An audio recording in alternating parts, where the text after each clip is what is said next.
देवारा में है, देवारा इस्माइलपुर में। और अगर आप देख सकते हो तो अगर आप पीछे तक आप लोग दिखा दें तो ये लग रहा होगा कि कुछ समुद्र से आया हुआ एक्सटेंशन है, लेकिन नहीं, ये बाढ़ है देवारा की। और ये जो बाढ़ है वो आज़ादी के बाद तक अभी तक हर साल आती है। और मैं आपको बता दूं कि ये जो बाढ़ के उधर है कम से कम 50 ग्राम सभाएं हैं, उसमें 50 से 60 हज़ार की जनसंख्या रहती है। इसमें छोटे बच्चे से लेके मवेशियों से लेके और बड़े बूढ़े तक रहते हैं। और यहाँ पे पूरी जो एरिया है वो हर साल बाढ़ से डूबती है। और जब ये बाढ़ आई तो अगले 3 महीने तक यहाँ के लोगों को दिक्कत होने वाली है।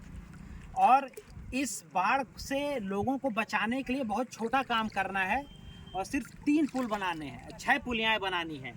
वो 6 पुलियाएँ हैं रोशनगंज में, एक हैदराबाद में, एक बेलहिया में पुल बना था लेकिन वो टूट गया है, एक इस्माइलपुर में, एक मानिकपुर में और एक मसूरिया में। और सिर्फ इस छोटे से काम के लिए, और अगर ये पुलों की लंबाई 30 मीटर की लंबाई और 15 फीट चौड़े भी रहेंगे तो यहाँ की जनता का बहुत बड़ा भला हो सकता है। लेकिन आज़ादी के बाद से किसी देश में ऐसी आज़ादी का क्या फ़ायदा जिस देश में ये जो खड़ंजा देख रहे हैं ये भी यहाँ के गांव के लोगों ने अपने पैसे से बनवाया हुआ है। और ये आज़ादी के बाद से अभी तक चला आ रहा है।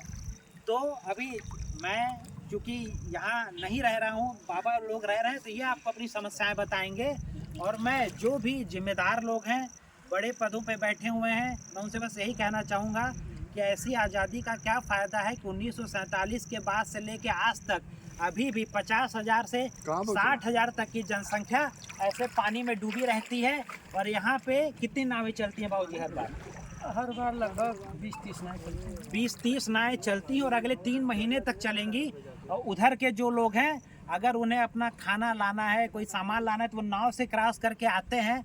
और जब ये बाढ़ बढ़ती है तो ये आप जो बंधा देख रहे हैं, अगर आप इधर दिखा सकें तो ये 40 किलोमीटर लंबा बंधा है जो कि